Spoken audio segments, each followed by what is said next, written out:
ಮನೆ ಕಟ್ಟೋದ್ರಲ್ಲಿ ಹತ್ತಾರು ದಿನಗಳನ್ನ ವಿಚಾರಿಸ್ತೀವಿ, ಸಾವಿರಾರು ಪ್ರಶ್ನೆಗಳನ್ನ ಕೇಳ್ತೀವಿ.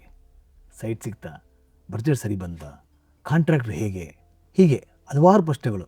ಆದರೆ ಒಂದು ಇಂಪಾರ್ಟೆಂಟ್ ಪ್ರಶ್ನೆನ ಬಹುತೇಕ ಜನರು ಕೇಳೋದೇ ಇಲ್ಲ. ನಿಮ್ಮ ಮನೆ ಕಟ್ಟೋಕ್ಕೆ ಇಂಜಿನಿಯರ್ಸ್ ಬೇಕಾ, ಇಲ್ಲ ಮೇಸ್ತ್ರಿ ಕಮ್ ಕಾಂಟ್ರಾಕ್ಟ್ರೆ ನಿಮ್ಮ ಮನೆ ಬಿಲ್ಡ್ ಮಾಡ್ತಾನ? ಈ ಒಂದು ಪ್ರಶ್ನೆ ಫ್ಯೂಚರ್ 30-40 ವರ್ಷಗಳು ನಿಮ್ಮ ಮನೆಯ ಕ್ವಾಲಿಟಿ ಮತ್ತು ನೆಮ್ಮದಿನ ನಿರ್ಧರಿಸುವಂತಹ ಪ್ರಶ್ನೆ. ಇಂದು ನಿಮಗೆ ಮನೆ ಕಟ್ಟಬೇಕಾದ್ರೆ ಇಂಜಿನಿಯರ್ ಯಾಕೆ 100% ಅನಿವಾರ್ಯ, ಕಂಪ್ಲೀಟ್ ಕ್ಲಾರಿಟಿ ಕೊಡ್ತೀನಿ, ಬನ್ನಿ ನೋಡೋಣ. ಸ್ನೇಹಿತರೆ, ನಿಮ್ಮೊಂದು ಪುಟ್ಟ ಪ್ರಶ್ನೆ, ನಿಮ್ಮ ಮನೆ ಕಟ್ಟಬೇಕಾದ್ರೆ ಕಂಪ್ಲೀಟ್ ಪ್ಲ್ಯಾನು ತುಂಬ ಮುಖ್ಯ ಅನ್ನೋರು ಎಸ್ ಅಂತ ಕಮೆಂಟ್ ಮಾಡಿ. ಬೇಡ, ಹೇಗೋ ಕಟ್ಟಿದ್ರಾಯಿತು, ನಾರ್ಮಲ್ ಪ್ಲ್ಯಾನ್ ತೊಗೊಂಡ್ರೆ ಕಟ್ಟೋದು ನಡೆಯುತ್ತೆ ಅನ್ನೋರು ನೋ ಅಂತ ಕಮೆಂಟ್ಸ್ ಮಾಡಿ. ನಿಮ್ಮ ಉತ್ತರಕ್ಕೋಸ್ಕರ ಕಾಯ್ತಾ ಇರ್ತೀನಿ.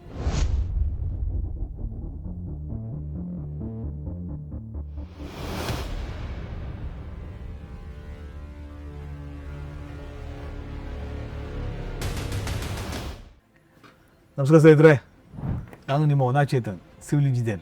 ಕಮಲಾರ್ಸ್ ಯೂಟ್ಯೂಬ್ ಚಾನಲ್ಗೆ ಸ್ವಾಗತ. ನನ್ನ 20 ವರ್ಷದ ಅನುಭವದ ಆಧಾರದ ಮೇಲೆ ಒಂದು ಸಣ್ಣ ಸ್ಟೋರಿ ನಿಮಗೆ ಹೇಳ್ತೀನಿ. ಬನಶಂಕರಿ ಹತ್ರ 30-40 ಸೈಟ್ನಲ್ಲಿ ಇಬ್ಬರು ಸ್ನೇಹಿತರು ಅಕ್ಕಪಕ್ಕ ಒಂದು ಮನೆಯನ್ನು ಶುರು ಮಾಡಬೇಕು ಅಂತ ಅಂದ್ಕೊಂಡ್ರು.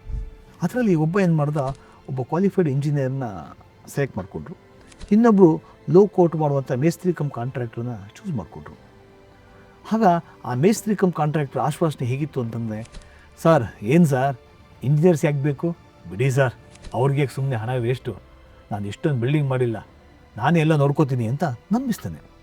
ಆದರೆ 2 ವರ್ಷಗಳ ನಂತರ ಇಂಜಿನಿಯರ್ಸ್ ಇನ್ವಾಲ್ವ್ ಆಗಿರುವಂಥ ಮನೆಯಲ್ಲಿ ಗುಡ್ ಎಲಿವೇಷನ್, ಸಫಿಷಿಯೆಂಟ್ ಅಕಾಮಿಡೇಷನ್ಸ್, ಎಲ್ಲ ಜಾಗಗಳು ಪರ್ಫೆಕ್ಟ್ ಅಲೈನ್ಮೆಂಟು, ಲೆಸ್ ಮೇಂಟೆನೆನ್ಸು, ಜೊತೆಗೆ ನೆಮ್ಮದಿ ಅವ್ರದ್ದಾಗಿತ್ತು. ಆದರೆ 2ನೇ ಮನೆಯಲ್ಲಿ ನಾರ್ಮಲ್ ಎಲಿವೇಷನ್ನು, ಇಕ್ಕಟ್ಟಾದ ವಾತಾವರಣ, ಜೊತೆಗೆ ಸಾಧಾರಣ ಸಂಗತಿಗಳು ಅಂದರೆ ವಾಲ್ ಕ್ರ್ಯಾಕ್ಸು, ರೂಫ್ ಲೀಕೇಜು, ಜಾಸ್ತಿ ತೊಂದರೆಗಳೆಲ್ಲ ಎತ್ತಿ ತೋರಿಸ್ತಾನೆ ಇತ್ತು. ಮನಸ್ಸಿನೊಳಗೆ ಕೊರಗುವಂಥ ಕೆಲಸ ಮಾಡ್ತಾಯಿತ್ತು. ಜೊತೆಗೆ ಓನರ್ ಕೂಡ, ಸರ್ ಕಡಿಮೆ ಕೋಟ್ ಅಂತೇಳಿ ಚೂಸ್ ಮಾಡಿದೆ, ಈಗ ನೋಡಿ ರಿಪೇರಿ ಕಾಸ್ಟು ಕೋಟ್ಗಿಂತ ಡಬಲ್ ಆಗೋಯಿತು ಅಂತ ಒದ್ದಾಡುವಂಥ ಮಾತು ಕೇಳೋದೇ ಜಾಸ್ತಿ ಆಯಿತು. ಇದರಿಂದ ಗೊತ್ತಾಗೋದೇನು ಅಂತಂದರೆ, ಇಂಜಿನಿಯರ್ಸ್ ಅಂದರೆ ಜಾಸ್ತಿ ಕಾಸ್ಟ್ ಅಲ್ಲ, life time quality and guarantee ಅಂತ. ಇಂಜಿನಿಯರ್ಸ್ ಮಾರ್ಗದರ್ಶನ ಇಲ್ಲದಿರುವಂಥ ಮನೆಯಲ್ಲಿ ಏನೇನು ತೊಂದರೆ ಆಗುತ್ತೆ ಅಂತಂದರೆ, ಕಾಲಮ್ ಸೈಜ್ಗಳ ವ್ಯತ್ಯಾಸಗಳಾದಾಗ ಬಿಲ್ಡಿಂಗ್ ತುಂಬ ವೀಕ್ ಆಗ್ತವೆ. ಬೀಮ್ ಲೆವೆಲ್ಗಳು ರಾಂಗ್ ಆದಾಗ ಡೋರ್ ಮತ್ತು ವಿಂಡೋಗಳು ಜಾಮ್ ಆಗೋ ಚಾನ್ಸಸ್ ಜಾಸ್ತಿ ಇರುತ್ತೆ. ಪ್ರಿಂಪಿಮ್ಗಳ ಹೈಟು ಮಿಸ್ಮ್ಯಾಚ್ ಅಂತ ಆದರೆ ರೈನ್ ವಾಟರ್ ಎಂಟ್ರಿ ಆಗುತ್ತೆ, ಲೆವೆಲ್ಲು ಪರ್ಫೆಕ್ಟೇ ಬರಲ್ಲ. ಫೌಂಡೇಶನ್ ಡೆಪ್ತ್ ರಾಂಗ್ ಆದರೆ ಸೆಟ್ಲ್ಮೆಂಟ್ ಕ್ರ್ಯಾಕ್ ಉಂಟಾಗುತ್ತೆ. ಇಂಪ್ರಾಪರ್ ಸ್ಟೀಲ್ ಪ್ಲೇಸ್ಮೆಂಟಿಂದ ಸ್ಲ್ಯಾಬ್ ಬೆಂಡಿಂಗ್ ಚಾನ್ಸಸ್ಸು ಜಾಸ್ತಿ ಇದೆ. ರಾಂಗ್ ರೂಮ್ ಡೈಮೆನ್ಷನ್ನಿಂದ ನಿಮ್ಮ ಮನೆ ವಾಸ್ತು ಇಂಬ್ಯಾಲೆನ್ಸ್ ಆಗುತ್ತೆ. ಲೋಡ್ ಕ್ಯಾಲ್ಕುಲೇಷನ್ ಮಿಸ್ ಮಾಡಿದಾಗ ಸ್ಟ್ರಕ್ಚರ್ ಅನ್ಸೇಫ್ ಆಗಿರುತ್ತೆ. ಪ್ರಾಪರ್ ಪ್ಲ್ಯಾನ್ ಇಲ್ಲದೆ ಹೋದರೆ ಮೆಟೀರಿಯಲ್ ವೇಸ್ಟೇಜ್ ಆಗಿ 10-15% ಕಾಸ್ಟು ಜಾಸ್ತಿ ಆಗುತ್ತೆ. ಎಲೆಕ್ಟ್ರಿಕಲ್ಲು, ಪ್ಲಂಬಿಂಗು ಸರಿ ಹೋಗಿಲ್ಲ ಅಂತಂದರೆ ರೀವರ್ಕ್ ತುಂಬ ಜಾಸ್ತಿ ಆಗುತ್ತೆ. ಅದ್ರ ಜೊತೆ ಮೆಸರ್ಮೆಂಟ್ ಕಂಟ್ರೋಲ್ ಇಲ್ಲ ಅಂತಂದರೆ ಕಾಂಟ್ರಾಕ್ಟರ್ ಕಡೆಯಿಂದ ಮಿಸ್ಯೂಸ್ ಆಗುವಂಥ ಚಾನ್ಸಸ್ಸು ಜಾಸ್ತಿ ಇರುತ್ತೆ.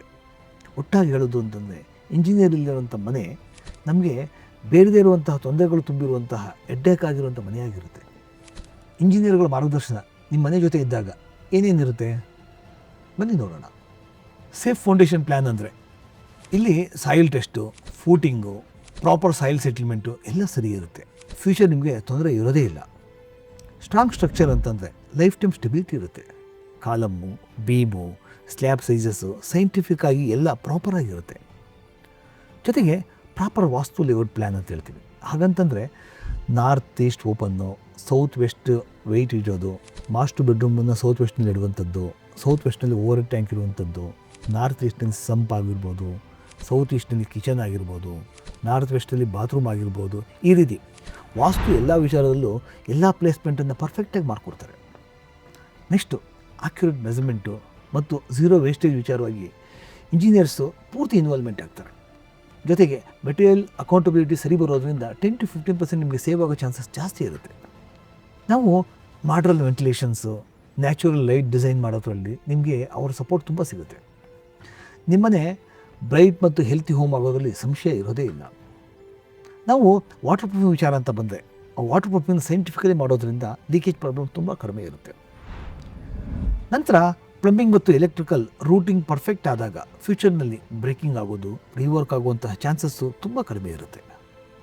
ನಾವು ರೈಟ್ ಮೆಟೀರಿಯಲ್ ಸೆಲೆಕ್ಷನ್ ಮಾಡೋದ್ರಿಂದ ಬ್ರಿಕ್ಕು, ಸಿಮೆಂಟು, ಸ್ಟೀಲು, ಅದರಲ್ಲಿ ಕ್ವಾಲಿಟಿ ಮತ್ತು ಕ್ವಾಂಟಿಟಿ ಎಲ್ಲ ವಿಚಾರದಲ್ಲೂ ವುಡ್ ಸೆಲೆಕ್ಷನ್ ನಿಮ್ಮದಾಗಿರುತ್ತೆ. ನಿಮ್ಮನೆಗೆ ಇಂಜಿನಿಯರ್ ಸೂಪರ್ವೈಷನ್ ಸಿಗೋದ್ರಿಂದ ಡೈಲಿ, ವೀಕ್ಲಿ ಸೈಟ್ಗೆ ಅವಾಗವಾಗ ಬಂದು ಚೆಕ್ ಮಾಡ್ತಾ ಇದ್ದರೆ ಮಿಸ್ಟೇಕ್ಸ್ಗಳು ತುಂಬ ಕಡಿಮೆ ಆಗುತ್ತೆ. ಫುಲ್ ಪ್ರಾಜೆಕ್ಟ್ ಶೆಡ್ಯೂಲ್ ಮಾಡಿದ್ರೆ slab dates, curing timings, painting ವಿಚಾರವಾಗಲಿ, ಫಿನಿಷಿಂಗ್ ಸ್ಟೇಜ್ಗಳಾಗಲಿ ಪ್ರತಿಯೊಂದು ಪ್ಲ್ಯಾನ್ಡಾಗೇ ನಡೆಯುತ್ತೆ. ಇಂಜಿನಿಯರ್ಸ್ ಜೊತೆಗಿದ್ದಾಗ ಕಾಸ್ಟ್ ಸೇವಿಂಗು, ಟೆನ್ಷನ್ ಸೇವಿಂಗು ಮತ್ತು ಲಾಂಗ್ ಲೈಫ್ ಬಿಲ್ಡಿಂಗ್ ನಿಮ್ಮದಾಗಿರುತ್ತೆ. ನಾವು ಒಂದು ಬಿಗ್ ಮೈತ್ ಅಬೌಟ್ ಇಂಜಿನಿಯರ್ಸ್ ಅಂತ ಹೇಳ್ತೀವಿ. ಏನದು? ಇಂಜಿನಿಯರ್ಸ್ ಇದ್ದಾಗ ಕಾಸ್ಟ್ ಜಾಸ್ತಿ ಆಗುತ್ತೆ ಅಂತ ಹೇಳ್ತಾರೆ. ಕಾಂಟ್ರಾಕ್ಟರ್ ಸಾಕು, ಅವರೇ ಎಲ್ಲ ಮ್ಯಾನೇಜ್ ಮಾಡ್ತಾರೆ ಅಂತ ಹೇಳ್ತಾರೆ. ಸ್ಮಾಲ್ ಹೌಸ್ಗಳಿಗೆ ಇಂಜಿನಿಯರ್ ಏನಕ್ಕೆ ಬೇಕು ಅಂತ ಕೇಳ್ತಾರೆ. ಇಂಜಿನಿಯರ್ಸ್ ಬಂದರೆ ವರ್ಕ್ ಸ್ಲೋ ಆಗುತ್ತೆ ಅಂತ ಹೇಳ್ತಾರೆ. ಆದರೆ ರಿಯಾಲಿಟಿ ಏನು ಅಂತಂದರೆ ಇಂಜಿನಿಯರ್ಸು ಜನರ ಕೆಲಸ ಕಡಿಮೆ ಮಾಡೋದಿಲ್ಲ, ಬಿಲ್ಡಿಂಗ್ ಮಿಸ್ಟೇಕ್ ಕಡಿಮೆ ಮಾಡ್ತಾರೆ. ಇಂಜಿನಿಯರ್ಸ್ ಚಾರ್ಜು ತುಂಬ ಸಣ್ಣದಿರುತ್ತೆ, ಆದರೆ ಅವರು ಡಬ್ಬಲ್ ರಿಪೇರಿ ಕಾಸ್ಟ್ನ ನಿಮಗೆ ಸೇವ್ ಮಾಡಿಕೊಡ್ತಾರೆ. ಸಣ್ಣ ಮನೆಗಳಿಗೆ ಹೆಚ್ಚು ಇಂಪಾರ್ಟೆನ್ಸ್ ಕೊಡಬೇಕಾಗುತ್ತೆ. ಇಂಜಿನಿಯರ್ಸ್ ಇದ್ದರೆ ವರ್ಕ್ ತುಂಬ ಫಾಸ್ಟ್ ಆ್ಯಂಡ್ ಅಕ್ಯುರೇಟ್ ಆಗಿರುತ್ತೆ. ನಿಮಗೆ ಇಂಜಿನಿಯರ್ಸ್ಗಳು ಮನೆಯನ್ನು ಹೇಗೆ ಸೇವ್ ಮಾಡಿಕೊಡ್ತಾರೆ? ಕಡಿಮೆ ಅಂದರೂ 10 to 15% ಮೆಟೀರಿಯಲ್ ವೇಸ್ಟೇಜ್ನ ನಿಲ್ಲಿಸ್ತಾರೆ. ಎಕ್ಸ್ಟ್ರಾ ಮೆಟೀರಿಯಲ್ಸ್ಗಳನ್ನ ಕಡಿಮೆ ಮಾಡ್ತಾರೆ.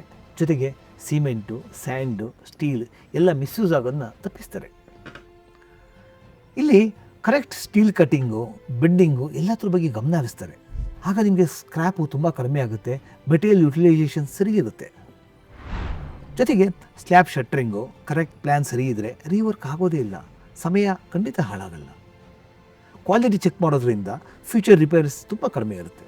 ಅದರಲ್ಲೂ ಕ್ರ್ಯಾಕು, ಲೀಕೇಜು, ಸೆಟ್ಲ್ಮೆಂಟು ಎಲ್ಲದರಲ್ಲೂ ಸರಿ ಇರುತ್ತೆ. ಈ ಕೆಳಗಿನ ಮಿಸ್ಟೇಕ್ಗಳನ್ನ ಸ್ವಲ್ಪ ಅವಾಯ್ಡ್ ಮಾಡಿ. ಲೋಕೌಟ್ ಕಾಂಟ್ರಾಕ್ಟ್ರು ನಿಮಗೆ ಬಿಗ್ಗೆಸ್ಟ್ ಟ್ರ್ಯಾಪ್ ಆಗಿರ್ತಾರೆ. ಅವರು ಲೋಕೌಟ್ ಕೊಡ್ತಾರೆ, ಬಟ್ ಲೇಟರ್ ನಿಮಗೆ ಸಣ್ಣ ಕಾಲಮ್ಗಳು, ಲೆಸ್ ಸ್ಟೀಲ್ಸು, ಪೂರ್ ಬ್ರಿಕ್ಸು, ಆಮೇಲೆ ಸ್ಯಾಂಡ್ ಮಿಕ್ಸಿಂಗ್ ಜಾಸ್ತಿ ಮಾಡಿರ್ತಾರೆ, ಆಮೇಲೆ ನಿಮಗೆ ವೀಕ್ ಪ್ಲಾಸ್ಟಿಂಗ್ ಮಾಡಿರ್ತಾರೆ, ಚೀಪ್ ವಾಟರ್ ಪ್ರೂಫಿಂಗ್ ನಿಮ್ಮದಾಗಿರುತ್ತೆ. ಪರಿಣಾಮ 5 ವರ್ಷದಲ್ಲಿ ನಿಮ್ಮ ಮನೆ ಮೇಂಟೆನೆನ್ಸ್ ಕಾಸ್ಟು ಒರಿಜಿನಲ್ ಕೋಟ್ಗಿಂತ ಜಾಸ್ತಿ ಆಗಿರುತ್ತೆ. ಲೋ ಕೋಟ್ನಿಂದ ನಿಮಗೆ ಲಾಂಗ್ ಟರ್ಮು ಲಾಸ್ ಆಗುತ್ತೆ. ಜೊತೆಗೆ ನಾನೊಂದು ವಿಚಾರ ಹೇಳ್ತೀನಿ, ಇಂಜಿನಿಯರ್ಸ್ ಕಮ್ ಗುಡ್ ಕಾಂಟ್ರಾಕ್ಟರ್ ಯಾವಾಗಲೂ ಸುಂದರವಾದ ಮನೆಗೆ ಒಂದು ಪರ್ಫೆಕ್ಟ್ ಕಾಂಬಿನೇಷನ್ ಆಗಿರ್ತಾರೆ. ಸೈಟ್ನಲ್ಲಿ ಸೈಟ್ ಇಂಜಿನಿಯರ್ಸ್ ಏನೇನು ಮಾಡ್ತಾರೆ? ಸೈಟ್ ಮೆಜರ್ಮೆಂಟ್ ಚೆಕ್ ಮಾಡ್ತಾರೆ, ಸ್ಟ್ರಕ್ಚರಲ್ ಡ್ರಾಯಿಂಗ್ ಎಕ್ಸ್ಪ್ಲೇಷನ್ ಕೊಡ್ತಾರೆ, ಸ್ಟೀಲ್ ಚೆಕಿಂಗ್ ಮಾಡ್ತಾರೆ, ಶಟ್ರಿಂಗ್ ವರ್ಕನ್ನು ಚೆಕಿಂಗ್ ಮಾಡ್ತಾರೆ, ವಾಟರ್ ಪ್ರೂಫಿಂಗ್ ಇನ್ಸ್ಪೆಕ್ಷನ್ ಮಾಡ್ತಾರೆ, ಎಲೆಕ್ಟ್ರಿಕಲ್ ಪ್ಲಂಬಿಂಗ್ ಕೋಆರ್ಡಿನೇಷನ್ಸ್ ಬಗ್ಗೆ ಗಮನ ಹರಿಸ್ತಾರೆ, ಫಿನಿಷಿಂಗ್ ಲೆವೆಲ್ಗಳನ್ನ ಚೆಕ್ ಮಾಡ್ತಾರೆ, ಟೈಲ್ ಸ್ಲೋಪಿಂಗ್ ಚೆಕ್ ಮಾಡ್ತಾರೆ. ಫೈನಲ್ ಹ್ಯಾಂಡ್ ಓವರ್ ಮಾಡಬೇಕಾದ್ರೆ ಪ್ರತಿಯೊಂದನ್ನು ಚೆಕ್ ಮಾಡಿ ನಿಮಗೆ ಉತ್ತಮವಾದ ಬಿಲ್ಡಿಂಗನ್ನು ನಿಮ್ಮ ಕೈಗೆ ಹ್ಯಾಂಡ್ ಓವರ್ ಮಾಡ್ತಾರೆ. ಸ್ನೇಹಿತರೆ, ನಾನು ಯಾವಾಗಲೂ ಹೇಳೋದೇನು ಅಂತಂದರೆ, ಇಂಜಿನಿಯರ್ಸ್ ಕೂಡ ನಿಮ್ಮ ಸುಂದರ ಮನೆಯ ಡಾಕ್ಟರ್ ಇದ್ದಂತೆ. ಅವರು ಎಲ್ಲ ವಿಚಾರದಲ್ಲೂ ನಿಮ್ಮ ಹಾಗೂ ನಿಮ್ಮ ಮನೆಯನ್ನು ಕೇರ್ ಮಾಡ್ತಾರೆ. ಕಡೆಯದಾಗಿ ಕೆಲವೊಂದು ಮಾತುಗಳು ನಿಮಗೋಸ್ಕರ. ಮನೆ ಕಟ್ಟೋದು once in a life time project. ಅದು ತಪ್ಪು ಮಾಡಿದ್ರೆ ಲೈಫ್ ಟೈಮ್ ರಿಗ್ರೆಟ್ ಆಗುತ್ತೆ.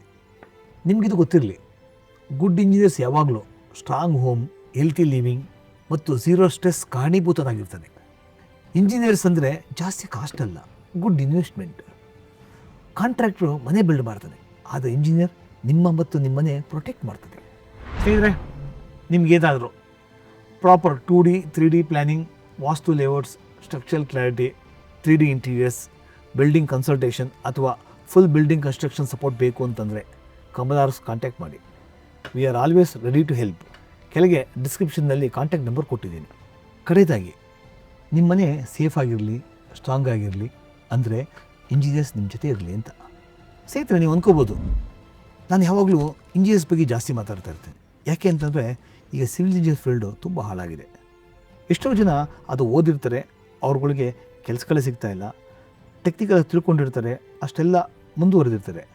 ಯಾಕೆ ಅಂತಂದರೆ ನಾನು ಹೇಳೋದೇನು ಅಂತಂದರೆ, ಇಂಜಿನಿಯರ್ಸ್ಗಳಿಗೆ ಒಂದು ಉತ್ತಮವಾದ ವ್ಯಾಲ್ಯೂ ಸಿಗಬೇಕು. ಯಾಕೆಂದರೆ ಡಿಸೈನಿಂಗ್ ಆಗ್ಬೋದು, ಕನ್ಸ್ಟ್ರಕ್ಷನ್ಸ್ ಆಗ್ಬೋದು, ಅದಕ್ಕೆ ಅಂತ ಓದ್ಕೊಂಬಂದಿರ್ತಾರೆ. ಎಷ್ಟೋ ಕಡೆ ಸಣ್ಣ ಪುಟ್ಟ ಕೆಲಸಗಳು ಮಾಡಿ ಅವರೇ ಕಾಂಟ್ರಾಕ್ಟಾಗಿ ಮೂವ್ ಆಗಿರ್ತಾರೆ. ಏಕೆಂದರೆ ಈ ಇಂಜಿನಿಯರ್ಸ್ ಓದಿರುವಂಥ ಪರಿಸ್ಥಿತಿ ಏನಾಗ್ಬೇಡ. ಹಾಗಾಗಿ ಸಾಧ್ಯವಾದಷ್ಟು ಇಂಜಿನಿಯರಿಂಗ್ ಯಾರು ಓದ್ಕೊಬಂದು ಕಾಂಟ್ರಾಕ್ಟ್ ಆಗಿರ್ತಾರೆ ಅವ್ರಿಗೆ ನೀವು ದಯವಿಟ್ಟು ಪ್ಲ್ಯಾನ್ ಆಗ್ಬೋದು, ಡಿಸೈನ್ಸ್ ಆಗ್ಬೋದು, ಕನ್ಸ್ಟ್ರಕ್ಷನ್ಸ್ ಆಗ್ಬೋದು ಕೊಟ್ಟು ಅವ್ರನ್ನ ಸಪೋರ್ಟ್ ಮಾಡಿ ಅಂತ ನಾನು ಹೇಳೋದಕ್ಕೆ ಇಷ್ಟಪಡ್ತೀನಿ. ನಿಮಗೆಲ್ಲ ಈ ವಿಡಿಯೋ ಇಷ್ಟವಾಗಿದ್ದರೆ ಲೈಕ್ ಮಾಡಿ, ಶೇರ್ ಮಾಡಿ, ಕಮಲಾರ್ಸ್ ಯೂಟ್ಯೂಬ್ ಚಾನಲ್ಗೆ ಸಬ್ಸ್ಕ್ರೈಬ್ ಮಾಡಿ. ಸ್ನೇಹಿತರೆ, ಮುಂದಿನ ವಿಡಿಯೋದಲ್ಲಿ ಮತ್ತೊಂದು ಉತ್ತಮ ಮಾಹಿತಿಯೊಂದಿಗೆ ಸಿಗೋಣ. ಅಲ್ಲಿವರೆಗೂ ಎಲ್ಲರಿಗೂ ಧನ್ಯವಾದಗಳು.